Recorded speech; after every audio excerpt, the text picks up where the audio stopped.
Vamos ao Senado. A gente está querendo ouvir, inclusive, os senadores a respeito disso. Ouvimos Sérgio Moro há pouco e agora vamos receber Rogério Carvalho conosco ao vivo aqui no nosso All News. Olá, senador. Bom dia. Bom dia, Fabiana. Bom dia, Josias, Sakamoto. Vamos... Ô, senador, o Sérgio Moro acha que isso passa, né, no Senado. O senhor também acha que isso passa com facilidade no Senado?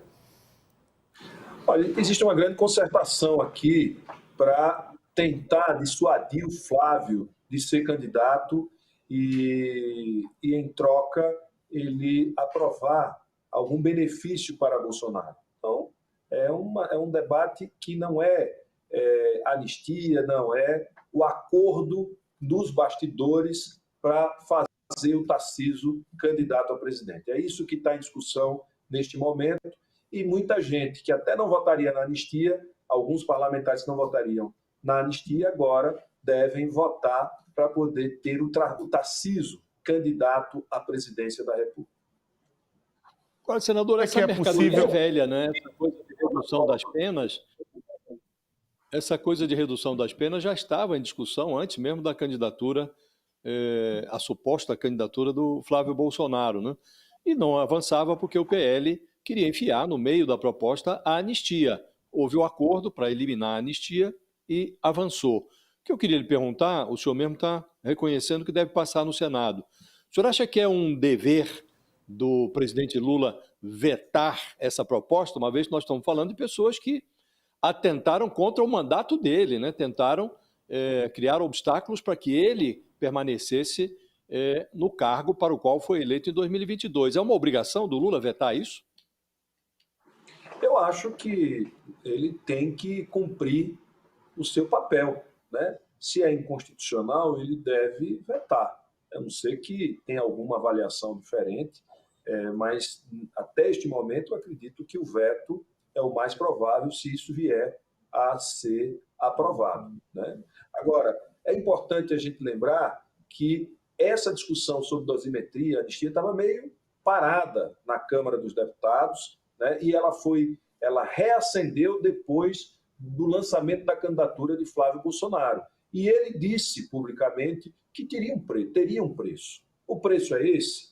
Esse é um questionamento que precisa ser feito. E se ele não for candidato, for o Tarcísio, está claro que essa foi a condição para o apoio da família Bolsonaro a Tarcísio de Freitas. Bom dia, Sakamoto aqui. O senhor acredita que é possível no Senado Federal fazer uma diferenciação maior entre a massa de manobra do 8 de janeiro e os líderes da intentona golpista? Eu estava conversando agora com o senador Sérgio Moro sobre isso. Ele falou, não, já existe diferenciação, mas o fato é que esse projeto, né, que lá atrás o próprio presidente Davi Alcolumbre tinha proposto uma ideia de dosimetria, mas tinha proposto uma ideia excetuando qualquer benefício a lideranças golpistas. O senhor acha que é possível agora o Senado alterar, falar, isso aqui vale para o 8 de janeiro e apenas o pessoal que não era liderança e não vai beneficiar de maneira alguma os líderes da tentativa golpista, ou o senhor acha que isso vai ser atropelado?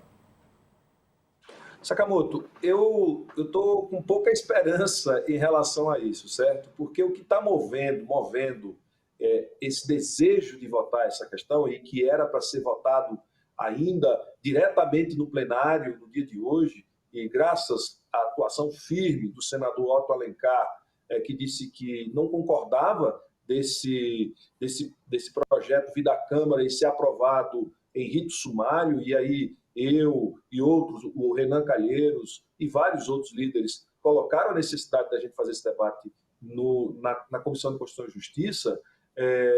Tem um acordo, inclusive o Amin é o relator. Então, eu não acredito que vá haver mudança no texto que veio na Câmara e deve ser aprovado aqui no Senado e ir para sanção ou veto do presidente. Porque, como eu disse, este é um acordo para o Tarcísio ser o candidato apoiado pela família Bolsonaro.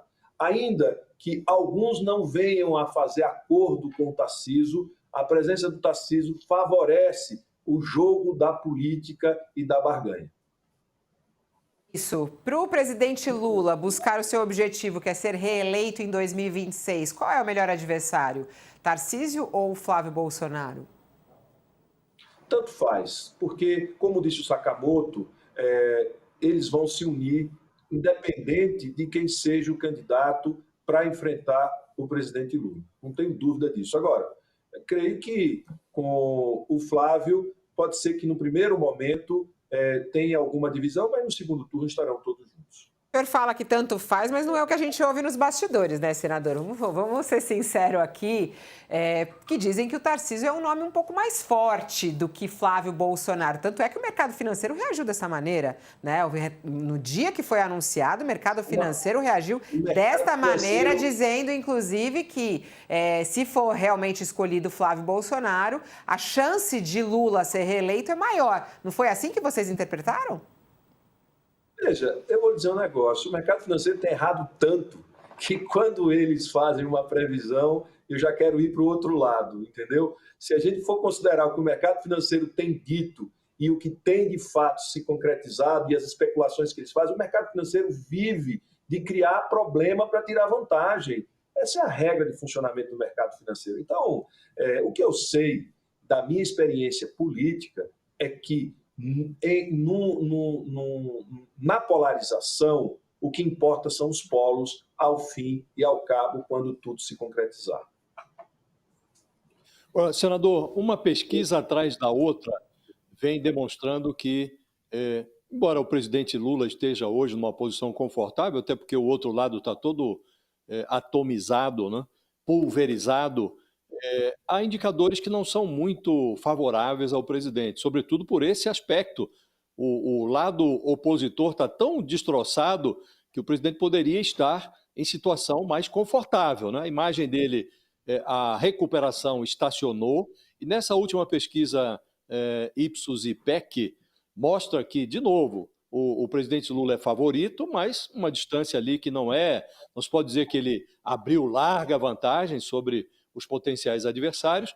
E quando se pergunta se o presidente deveria ou não disputar um novo mandato, a maioria acha que não. Nessa pesquisa mais recente, e outras também mostraram esse indicador, 57% acham que prefeririam que o Lula não disputasse a reeleição, né? Não lhe parece que, considerando que o outro lado está muito frágil, o presidente deveria estar em situação mais confortável? Acha que em 2026 o resultado será tão apertado quanto foi em 2022 e em 2018? Eu acho que vai ser um resultado apertado, né? Ninguém vai ganhar essa eleição ou perder essa eleição com uma diferença muito grande, certo? Essa questão das pessoas quererem a renovação, eu já fui do time em 2000 e 2001 que achava que o PT tinha que ter um outro candidato, e foi Lula, e ele já é presidente pela terceira vez. Eu estava errado, certo? Porque ele fez bem para o Brasil evoluiu muito nos governos do PT. Então, eu acho que ainda estamos numa fase preliminar da disputa eleitoral, certo?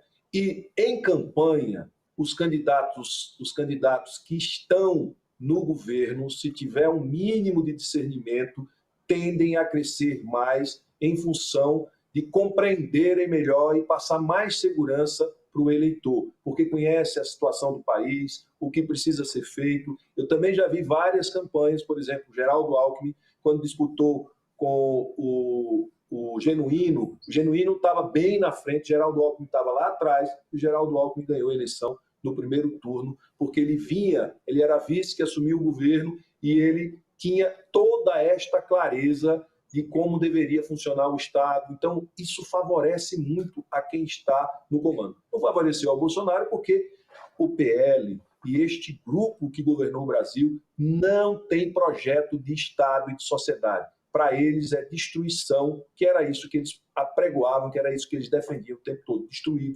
desfazer, desconstruir, né? Não tem projeto para a sociedade brasileira, nem para o povo, nem para o Estado brasileiro. E quem tem vantagem, e eu acho que o presidente Lula vai ter essa vantagem. Me falaram aqui que estão te chamando lá na CCJ, senador. Vai lá. Vai lá. Não quero atrapalhar, não quero atrasar ainda mais esse Brasil. Pelo amor de Deus. Tchau, senador. Não dá, né, Josias? Já está tudo tão ruim, a gente fica segurando o senador que tem que ir lá na CCJ votar e tudo mais. Mas é um pouco... Josias, a gente estava questionando ele sobre essa situação do Lula vetar. E aí ele fala, ele tem que fazer o que tem que ser feito. Agora, se ele fizer isso, Josias, como é que vai ficar essa relação que já está super conflituosa? A gente não pode esquecer, a gente está aí com a situação do Messias, né? Vai ser colocada a sabatina dele para o começo do ano que vem.